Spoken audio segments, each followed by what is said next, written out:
श्रीराम समर्थ श्रीराम। शुका सारिखे पूर्ण वैराग्य जाचे, वशिष्ठा परिज्ञान योगेश्वराचे। कवी वाल्मिका सारिका मान्य ऐसा, नमस्कार माझा सद्गुरु रामदासा। मला वाटते अंतरित्वा वसावे, तुझ्या दासबोधासित्वा बोध व्हावे। अपत्या परी पाववी प्रेम ग्रासा, महाराजया सद्गुरु रामदासा। जय जय रघुवीर समर्थ, सब संतन की जय। भारत माता की जय। श्रोता वक्ता श्रीराम समर्थ श्रीराम। उपस्थित सर्व आदरणीय साधक बंधू आणि भगिनींनो, दशक 14 समास 5 ओवी क्रमांक 6 पर्यंत आपण काल आलो होतो। त्यापुढील भाग आज आपण श्रवण करणार आहोत। श्रीराम समर्थ श्रीराम। जयंत्यादिके नाना पर्वे, तीर्थे क्षेत्रे जे अपूर्वे। जेथे वसिजे देवादिदेवे, सामर्थ्य रूपे श्रीराम। तया तीर्थाते जे न मानती, शब्द ज्ञाने मिथ्या म्हणती। तया पामरा श्रीपदी, जोडेल कैचा श्रीराम। जय जय रघुवीर समर्थ। काल आपण हरिकथा लक्षणाचा विचार आपण करत होतो। हरिकथा निरूपण कसं करावं आणि त्याची काय आचारसंहिता आहे याचा विचार आपण काल सुरू केला पाहिला। हरिकथा लक्षणामध्ये हरिकथा लक्षण निश्चय नाम समासामध्ये समर्थांनी माणसाकडे सगळं असावं पण अहंकार नसावा हा आग्रह धरलेला आहे। मनुष्य जन्माला आला तेव्हापासून अहंकाराची सुरुवात होते।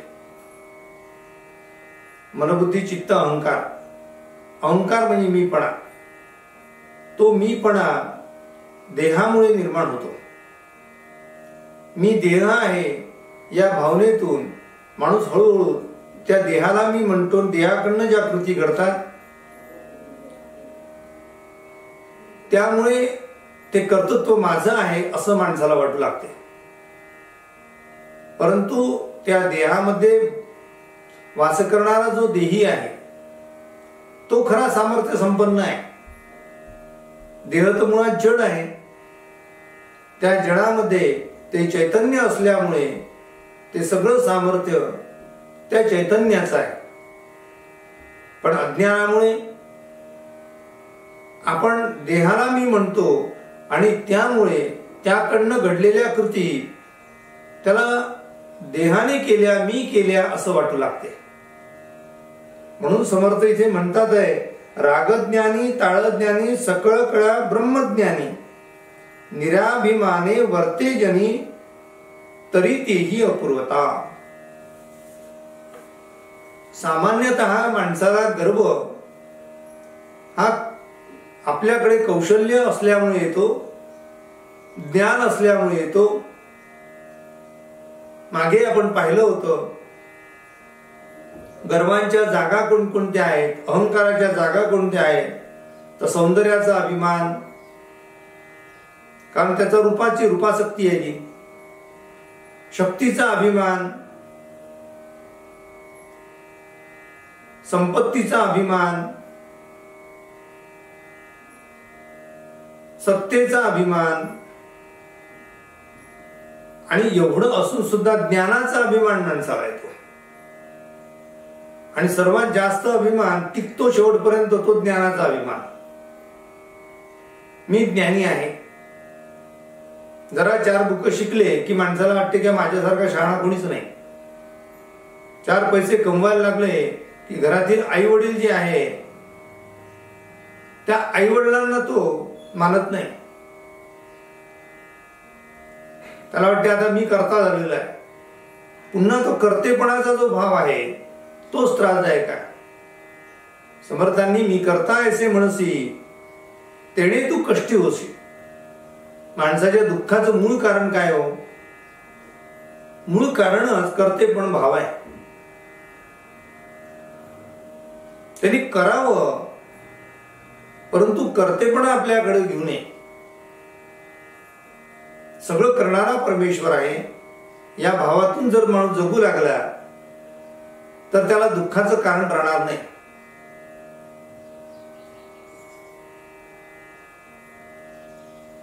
एकदा एक बाई महाराजांकडे गेल्या, गोंदवलेकर महाराजांकडे, आणि महाराजांना म्हणाल्या की महाराज मला काहीतरी उपदेश करा. ते म्हणाले तुला एकच उपदेश, तुला एकच सांगणं आहे.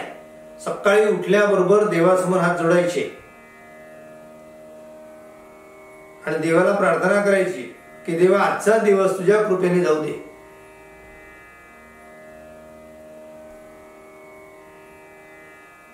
रात्री झोपताना प्रार्थना करायची देवा की जे जे माझ्या जीवनात आज दिवसभर घडलं असेल ते तुझ्या कृपेने घडलेलं आहे, तुझ्या सत्तेने घडलेलं आहे, तुझ्या सामर्थ्याने घडलेलं आहे.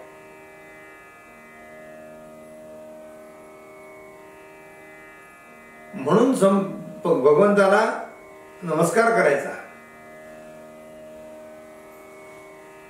आणि झोपी जायचं. म्हणजे कर्तेपणा कुठे शिल्लक राहणार नाही. मग काही सुखाचे प्रसंग आले तरी ती बाई म्हणू लागली की भगवंता ही सगळी तुझी कृपा आहे. पण एक दिवशी तिच्याकडे दुःखद प्रसंग होईल. तिचे पती गेले. तिने महाराजांनी सांगितलेली प्रार्थना केली आणि पुन्हा देवासमोर ती उभी राहिली. नित्य नियमाने ती म्हणाली की भगवंता सगळं करणं तुझंच आहे. तूच घास भरवतो, तूच वाढवतो आणि तूच घेऊन जातो. त्यामुळे सगळं करणं तुझं आहे. हा भाव जेव्हा माणसाच्या मनात निर्माण होतो तेव्हा जगामधलं कुठलंही दृश्य आम्हाला दुःख देऊ शकत नाही. आम्हाला खरं दुःख कशातून होते? दृश्यातून दुःख होते. आणि दृश्यच मुळात नाशिवंत आहे, नैश्वर आहे. याची जेव्हा माणसाला प्रतीती येते त्यावेळेस मनुष्य या सगळ्यातून मुक्त होतो. आणि त्याची सुरुवात मीपणापासून आहे. देह सुद्धा मी नाही असा भाव जेव्हा धारण होतो त्यावेळेस दुःख मुक्ती होते. म्हणून समर्थ म्हणतात अपूर्वता आहे की जे ज्ञानी आहेत पण अहंकारी नाहीत. अपूर्वता आहे की जे कलावंत आहे पण अहंकारी नाही. ही अपूर्वता आहे की ज्यांना ब्रह्मज्ञान प्राप्त झालं तरी मी कोणी नाही असं समजतात. या सगळ्या अपूर्वतेच्या गोष्टी म्हणतात रागज्ञानी, ताळज्ञानी, सकल कला, ब्रह्मज्ञानी, निराभिमाने वर्ते जनी तरी तेही अपूर्वता. मी कोणी नाही तो करणार आहे असं बोलणं वेगळं आहे आणि या भावामध्ये कायमस्वरूपी राहणं वेगळं आहे. माणूस बोलतो की मी काय केलं बाबा, ते भगवंताचं करणं आहे, मी तर काय माध्यम आहे बघतो, असं काहीतरी शब्द वापरतो. पण त्या वापरण्यामागे तो जर भाव जर नसेल तर ते फक्त शब्द वरपांगी होतात, त्याचा परिणाम होत नाही. उलट समोरच्या माणसाने आपल्याला सन्मान नाही दिला तर दुःखाची जाणीव होते आणि मान दिला तर आनंदाच्या लहरी आतमध्ये उठतात. म्हणून ते सुख आणि दुःख या दोन्ही गोष्टी अहंकाराशी चिटकून आहेत. म्हणून समर्थ म्हणतात मत्सर नाही जयासी. ज्या माणसाला कोणाबद्दल मत्सर नाही आहे, कारण तो सगळीकडे परमेश्वर जाणतो, त्यामुळे त्याला मत्सराचा प्रश्नही निर्माण होत नाही.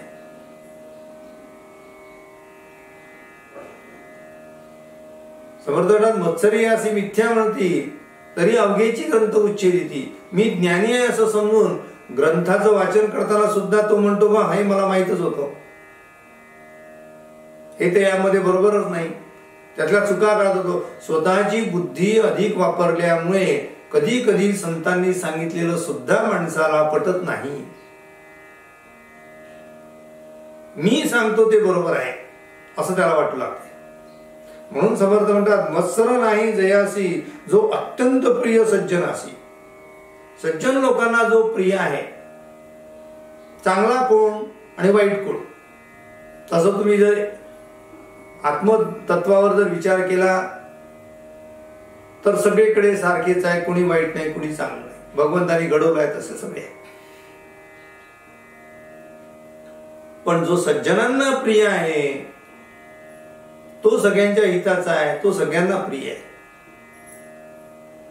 म्हणून समर्थ म्हणतात मत्सर नाही जयाशी जो अत्यंत प्रिय सज्जनासी चतुरंग जाणे मानसी अंतर्निष्ठ. त्याला सगळं कळते, त्याला कळत नाही अशातला भाग नाही, पण तरी सुद्धा तो दाखवताना मला कळत नाही अशा भावातून तो वावरतो. तिथे अहंकार ठेवत नाही. इथे काय म्हटलंय, चतुरंग जाणे मानसी अंतर्निष्ठ आहे तो, त्याला आत्मबोध झालेला आहे. असा कोणी कीर्तनकार असेल की ज्याला सगळं कळते आहे तरी सुद्धा मला कळत नाही या भावातून तो वागतो. ती नम्रतेची भूमिका त्याची कायम असते. भगवंताला तो कायम शरण असतो. पुन्हा पुन्हा सांगेल, तो नुसता शाब्दिक भाव नसतो, तो अंतरीचा भाव असतो. म्हणून त्या ती योग्यता आमच्यामध्ये निर्माण झाली पाहिजे, यासाठी ते कीर्तन आहे, ती हरिकथा आहे. हरिकथेमध्ये हरी महत्वाचं आहे. लोक कथा घेऊन बसतात आणि कथा कोणी सांगितली ते पाहतात, हरीला विसरून जातात. म्हणून समर्थ म्हणतात आहे जयंत्याधिक नाना पर्वे. काही ज्ञानी लोक आहे जे जगन मिथ्या असं शाब्दिक म्हणतात, ते म्हणतात जयंत्या आणि पुण्यतिथ्या काय साजऱ्या करतात, त्यांनी काय प्राप्त होणार आहे, तिथे जाऊन काय मिळणार आहे, सगळं उडून लावतात. ते म्हणतात आहे ब्रह्मज्ञानी लोक जगच नाही आहे तर हे तरी करायचं काय काम आहे. जयंत्याधिक नाना पर्वे तीर्थे क्षेत्रे जे अपूर्वे तेथे वसीजे देवादी देवे सामर्थ्य रूपे. भगवंताच्या सामर्थ्याची कल्पना यावी म्हणून तीर्थक्षेत्र आहे. तीर्थक्षेत्री त्यांनी सामर्थ्य दाखवलेलं आहे भगवंताने. तिथे गेलं तर पुण्य माणसाला प्राप्त होते, म्हणून तीर्थाटन केलं पाहिजे. वसीजे देवादी देव सामर्थ्य रूपे. भगवंताचं सामर्थ्य तिथे जास्त असतं. त्याचे 2-3 कारण आहेत. त्यातलं पहिलं कारण की संत समागम तिथे लाभतो. संत समागमाबरोबर जिथे संत समागम आहे तिथल्या वातावरणामध्ये हरिनामाचा उच्चार होतो आणि त्यामुळे ते संपूर्ण वातावरण हे शुद्ध आणि पवित्र असते. मंदिरात जाणे आणि घरी राहणे याचा काय फरक आहे हो. मंदिरामध्ये पावित्र्य आहे, तिथल्या ज्या लहरी आहेत त्या माणसाला सत्वगुण प्रगट करण्यासाठी साह्यभूत होतात. घरामध्ये राहिल्याने रजगुण आणि तमगुण प्रकट होण्यासाठी आपल्याला ते साह्यभूत आहे. म्हणून घराचं मंदिरात रूपांतर झालं पाहिजे, हा जो खरा प्रयत्न आहे तो प्रयत्न म्हणजे हरिकथा आहे. ती भगवंताची कथा आहे.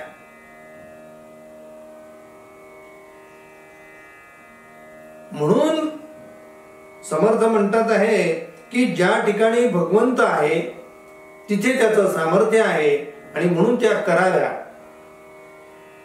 पण अशा तीर्थांना तया तीर्थाते जे न मानिती अशा तीर्थांना मानत नाही.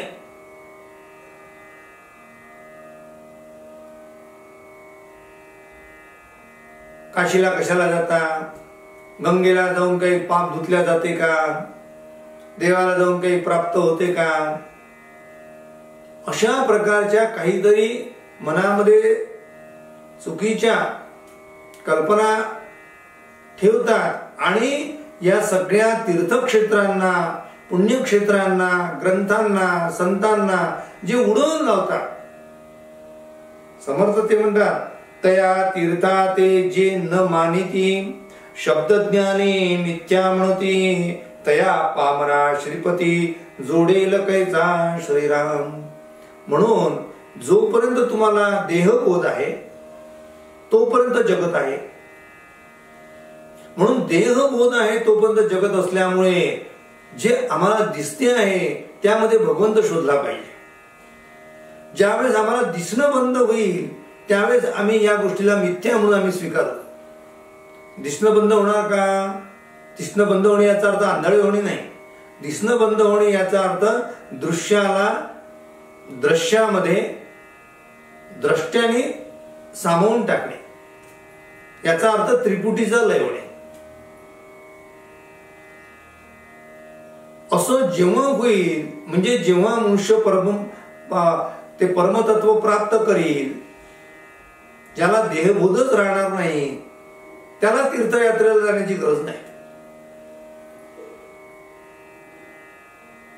जो आत्मज्ञानी आहे आणि जो फक्त स्वतःशीच फक्त एकनिष्ठ आहे त्याला इतरत्र जाण्याची गरज नाही. त्याला काहीही करायची गरज नाही. पण मनुष्य सर्व करतो, जेवण करतो, व्यवहार करतो, पैसा कमवतो, हास्य विनोद करतो, समाजात फिरतो, हार तुरे घेतो, सन्मान मिळवतो, प्रतिष्ठा मिळवतो, सुख दुःख मानतो, लोकांना बरे वाईट बोलतो, लोकांनी बरे वाईट बोलले तर आपल्याला सुख दुःख होते. सगळ्या गोष्टी आमच्याकडनं होतात. अशा ज्या गोष्टी सगळ्या जगाच्या तो मानत असेल तर फक्त तीर्थक्षेत्राला न मानणे त्याला समर्थाने पामर म्हटलंय. म्हणजे संसारात पूर्ण आहे आणि भगवंताला जो उडवून लावतो. म्हणून ते समर्थ म्हणतात आहे, तया तीर्था ते जे न मानेती, शब्दज्ञाने मिथ्या म्हणती, तया पामरा श्रीपती जोडे. शब्दाने तो, त्याला शब्दज्ञान आहे. ग्रंथ वाचल्याने काय फायदा हो? शब्दज्ञान प्राप्त होते. वेद कळले, उपनिषद कळले, ब्रह्म कळलं. कळलं म्हणजे काय? शब्दाने कळलं, अनुभवाने नाही. अनुभवाच्या नावाने ते शून्य असतात. शब्दज्ञान त्यांच्या जो बर्वे असतात. शब्दज्ञाने तो पंडित होतो, पण अनुभवाच्या दृष्टीने तो शून्य असतो. अनुभव कुठलाही नसतो. जसं एखाद्या मुलाने शिक्षण घेतल्यानंतर ते म्हणतात तुमच्याकडे अनुभव काय आहे? तो म्हणतो अनुभव काहीच नाही. मग म्हणे तुम्हाला अनुभव नसल्यामुळे तुम्हाला वरच्या पगाराची नोकरी मिळणार नाही. जसा अनुभव वाढत जाईल तसतसे तुम्हाला वरची पदवी प्राप्त होईल, तशा वरच्या तुम्हाला आसनावर बसता येईल. तसं अनुभव नाही, फक्त शब्द सांगतो, लोकांना सांगत राहतो. फक्त सांगणे म्हणजे ज्ञान नाही, वाचणे म्हणजे ज्ञान नाही, कळणे म्हणजे सुद्धा ज्ञान नाही, अनुभवणे म्हणजे ज्ञान आहे. गुळ आहे सांगणे, गुळ पाहणे याचा अर्थ त्याला जाणणे, आणि गुळ खाणे म्हणजे अनुभव घेणे. या तीन कृतीमध्ये गुळ खाल्ल्यानंतर जो आपल्याला अनुभव प्राप्त होतो तेव्हा तो गुळाबद्दल काही दोन शब्द सांगितलं समजा त्याने, ऍक्च्युअली त्याला सांगता येणारच नाही, कारण ज्याने खाणार आहे त्याला कळणारच नाही ते सांगणं. म्हणून अनुभवाचं जे ज्ञान आहे ते भिन्न आहे. म्हणून समर्थ म्हणतात शब्दज्ञानाला महत्व नाही. तया तीर्था ते जे मानती शब्दज्ञाने मिथ्या म्हणती. तया पामरा श्रीपती जोडे लकैचे श्रीराम. निर्गुण नेले संदेहाने सगुण नेले ब्रह्मज्ञाने. दोन्हीकडे अभिमाने ओस केले श्रीराम. दोन्हीकडे अभिमान असल्यामुळे सगळ्या गोष्टी वाया जातात. इकडे तो ब्रह्मज्ञान सांगायला लागतो, निर्गुण नेले संदेहाने. जो मुळातच संदेही आहे, शंका घेणारा आहे, त्याला निर्गुण प्राप्त होऊ शकत नाही. आणि सगुण त्याला शब्दज्ञान असल्यामुळे, मला ब्रह्मज्ञान आहे हे शब्दज्ञान असल्यामुळे तो निर्गुणाला उच्छेद करतो. म्हणजे इकडे निर्गुणही मानत नाही, कारण निर्गुणाचा अनुभवच नाही. आणि निर्गुणाचं शब्दज्ञान असल्यामुळे सगुणाचं तो उच्छेद करतो. सगुणाला इकडे तो उडवून लावतो. मूर्तीपूजा केल्याने काही देव प्राप्त होतो का? देव का मूर्तीत असतो का? देव का देवळातच आहे का? असा शब्दज्ञान वापरतो. अनुभवाच्या दृष्टीने काहीच नसतो. तो देवळातही मानत नाही आणि आपल्या आई वडिलातही देव मानत नाही. तो कुठेच देव मानत नाही. त्याला अनुभव कुठेच नसतो. तो फक्त शब्दज्ञाता असतो. म्हणून समर्थ म्हणतात आहे दोन्हीकडे तो शून्य असतो. निर्गुणाकडे सुद्धा तो जाऊ शकत नाही आणि सगुणही त्याला प्राप्त होऊ शकत नाही. म्हणून हाच शब्द इथे समर्थ म्हणतात, निर्गुण नेले संदेहाने सदैव शंका. कुठल्या शंका तो घेईल आणि कुठल्या कुठल्या कोणाच्याही वचनावर तो शंका घेईल. ते खरंच आहे का? तुझं खरंच घडलं असेल का? अरे बाबा तू अनुभव घे. अनुभव बोलणे व्यर्थ आहे. अनुभव घे. त्याला खोटं म्हणण्याच्या ऐवजी तू स्वतः त्याचा अनुभव घेतलाय काय सांग. एखाद्याने सांगितलं साखर गोड आहे, तू साखर खाल्ली आहे का? तर तू गोड आहे असं म्हण. तू अनुभव घे आणि साखर गोड नाही हे तू सांग.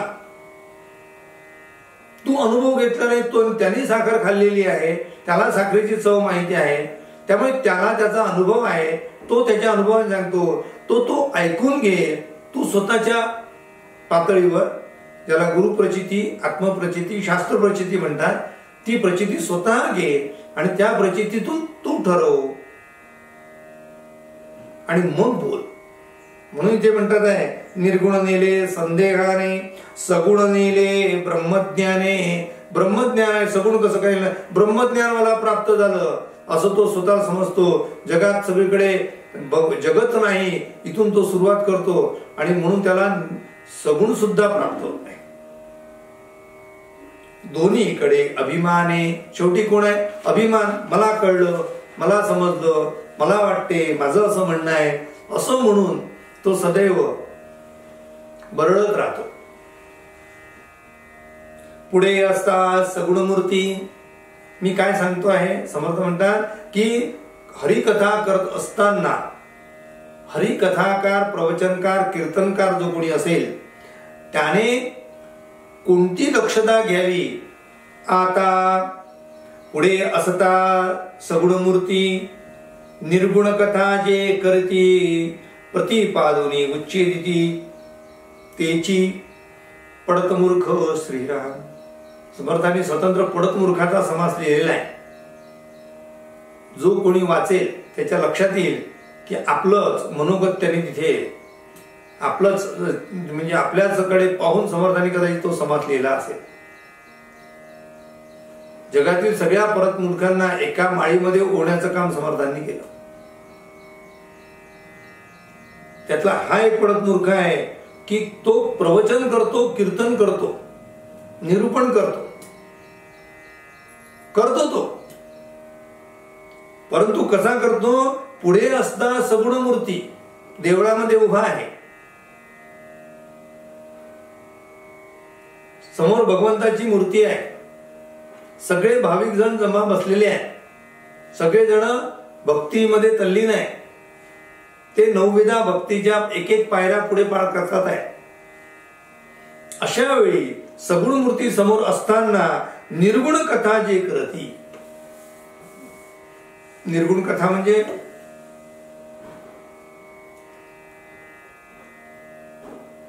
निर्गुणाला महत्व देणे, सगुणाचा उच्छेद करणे. सगुण मूर्ती समोर आहे ना, ऐकणारे कोण आहे? अधिकार तैसा करू उपदेश, साहे ओझे तैसे त्यासी द्यावे. उपदेश करत असताना समोर बसलेला कोण आहे यावर उपदेश काय करायचा ठरत असतो. कुठलाही उपदेश कोणाला चालणार नाही. अपात्रम न देय किंवा अशिष्याय न देय. तो जर सगुणाचा उपासक आहे, सगुण मूर्ती समोर आहे, तुम्ही सगुण कथा करावी. नाही तर देवळात बसायचं आणि कीर्तनाच्या पूर्वरंगाला अभंग घ्यायचा, देव नाही देवळात. अरे देवाच्या मंदिरात तुम्ही बसले आहात, देवाची कथा करा, हरिकथा करा. म्हणून ते म्हटलंय सगुण मूर्ती समोर असताना जो निर्गुण कथा करतो, प्रतिपादुरी उच्छेदिती तेची पडत मग. प्रतिपादन करणे म्हणजे सांगणे, उच्छेदन करणे म्हणजे उडवून लावणे. आपल्या बोलण्यातून देवळामध्ये देव काही फक्त मूर्तीत नसतो, देव काही नुसता देवळात नसतो, देव काही नुसता इकडे नाही. खरा देव जर पाहायचा असेल तर माणसामध्ये पहा, सगळीकडे पहा. तसं पाहिलं तर जगतच मुळात नाही आहे.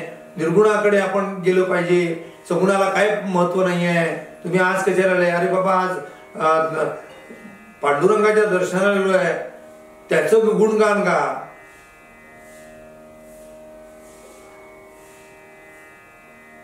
ज्या माणसाकडे आम्ही जातो त्याची स्तुती न करता त्याच्या ऐवजी दुसऱ्याची स्तुती करत बसणे हे पडत मूर्खाचं लक्षण आहे. समर्थ म्हणतात ऐसी न कीजे हरिकथा, अशी हरिकथा करू नका. हनुमंताच्या मंदिरात बसले असताना हनुमंताचं वर्णन करा. शंकराच्या मंदिरात शंकराच्या दिवशी शंकराची उपासना सांगा, शंकराचं महत्व वर्णन करा. एकादशीच्या दिवशी कीर्तन करता आहात, विठ्ठलाचं वर्णन करा. चतुर्थीला आपण जर कीर्तन करत आहात, श्री गणेशाचं महत्व वर्णन करा. महत्व कुठलं वर्णन करायचं? त्या त्या प्रसंगी त्या त्या देवतेचं त्या त्या ठिकाणी केलं पाहिजे. कारण करणारा मनुष्य महत्वाचा नाही, ऐकणारा महत्वाचा आहे. ऐकणाऱ्याचा अधिकार सांगणं कशासाठी आहे हो? ऐकतात म्हणून सांगणे आहे. ऐकत नसतील तर सांगण्याला काय महत्व आहे? म्हणून श्रोता वक्ता तो वक्ता नव्हे, श्रोते नवीन असं काय म्हटलंय? कारण वक्ता जो आहे तो श्रोत्यांशिवाय नाही आहे. म्हणून सांगणारा महत्वाचा नाही, ऐकणारा महत्वाचा आहे. मग ऐकणारा कोण आहे त्याचा अधिकार शोधा.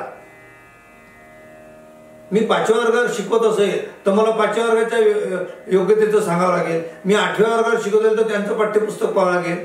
मी 10व्या वर्गावर जर जाऊन काही सांगत असेल तर 10वीचा विचार करावा लागेल की पहिलीचे बेचे पाडे म्हणून घ्यायचे. ग्रॅज्युएशन पोस्ट ग्रॅज्युएशनला जर मी जाऊन सांगत असेल तर त्या लेवलला मला जाऊन सांगावं लागेल की दुसऱ्या वर्गातली लहान मुलांना आवडणारी एक होता काऊन एक होता चिव ही कथा सांगावं लागेल. तुम्ही अधिकार कोणता आहे हा पाहिला पाहिजे. इथे त्यांचं डिमोशन नाही किंवा त्यांचं प्रमोशन पण नाही. कोणाचं? श्रोत्यांचा अधिकार याचा अर्थ त्यांची योग्यता. त्यांना काय हवं आहे ते शोधणे.